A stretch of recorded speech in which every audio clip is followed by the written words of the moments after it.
आप लोगों की आगे की रणनीति क्या है मनरेगा को लेकर? देखिए, कांग्रेस तब तक विरोध करेगी, गांव तक विरोध हम लोग कंटिन्यू कर रहे हैं। स्टेट में, जिला में, ब्लॉक में, पंचायतों में हमारा सारा संगठन लगा हुआ है, सारे जो जनप्रतिनिधि है वो लगे हुए हैं, क्योंकि ये सिर्फ कांग्रेस पार्टी का इशू नहीं है, ये लोगों से, मजदूरी से, गरीबियों से, और जो गरीब स्टेट है, जो पलायन करते थे, उनके काम से जुड़ा हुआ मुद्दा है। अब पहले हमारा राइट टू वर्क था, अब राइट टू वर्क हट गया। एक तो जो समझ लीजिए कि कानून का दर्जा था, अब कानून का दर्जा नहीं है।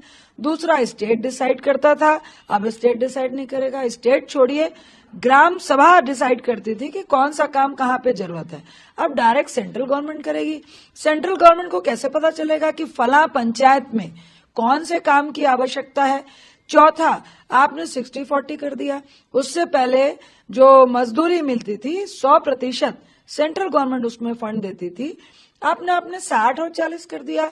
एक तरफ गरीब प्रदेशों के लिए, वहां के मजदूरों का पलायन रुके, उसके लिए काम दिया गया। आप क्या कर रहे हैं, गरीब प्रदेशों पे 40% का आभार दे रहे हैं, तो कौन मनरेगा को चलाएगा? तो इसका मतलब है कि आप मनरेगा को भी खत्म करना चाहते हैं और गरीबों के हाथ से उनके जो 2 जून की रोटी थी, जो मनरेगा दे रही थी, उसको छीनना चाहते हैं। और इसके लिए हम लोग कंटिन्यू पूरे देश में, हर प्रदेश में जमीनी स्तर से कांग्रेस लड़ रही है, और जब तक इसको वापस नहीं लिया जाता है इस संशोधन को, हम लोग लड़ते रहेंगे। मजदूर वर्कर हैं, मजदूर हैं और जो किसान भाई हैं, क्या वो एक साथ काम नहीं कर सकते? क्यों खड़गे जी इस तरीके का झूठ फैला रहे हैं? क्यों एआई फोटोज वगैरह गलत फहमी के लिए और गुमराह करने के लिए आप लोग, क्या आपको लोगों का सपोर्ट नहीं मिल रहा है इसलिए आप लोग झूठ बोल रहे हैं? मैं सिर्फ उनसे ये पूछूंगी कि 4 संशोधन का जवाब दें। प्रदेश का 60-40 क्यों किया गया? 40% प्रदेश पे भार क्यों दिया गया? ग्राम सभा को क्यों निकाला गया?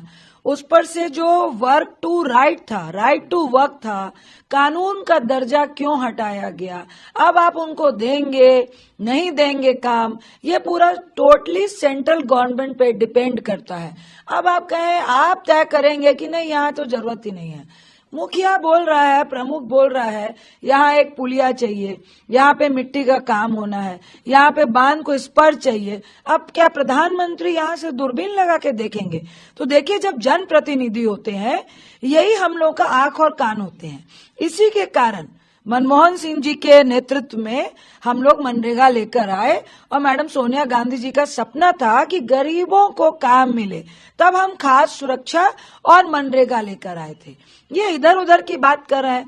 हम कह रहे हैं जो संशोधन किया है वो गलत है, उससे गरीबों का काम छूट जाएगा। गरीब जो प्रदेश हैं वो मनरेगा पे इंटरेस्टेड ही नहीं होंगे, क्योंकि अब 100 रुपए में 40 रुपए गरीब प्रदेश को देना पड़ेगा। तो ये दिक्कत है, और आप हक छीन रहे हैं, काम का हक छीन रहे हैं, ये दिक्कत है।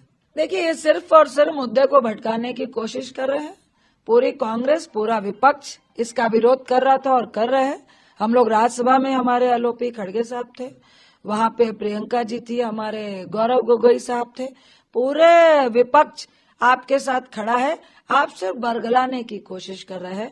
क्या आप ये कहेंगे कि राहुल गांधी जी अगर सदन में आ जाएं, अभी बजट सत्र हो रहा है ना, तो क्या आप कानून वापस ले लेंगे? तो हम लोग तैयार हैं आने के लिए। अगर आप ये वीडियो YouTube पर देख रहे हैं तो हमारे चैनल को सब्सक्राइब कर बेल आइकन दबाएं, और Facebook पर देख रहे हैं तो हमारे पेज को लाइक करें।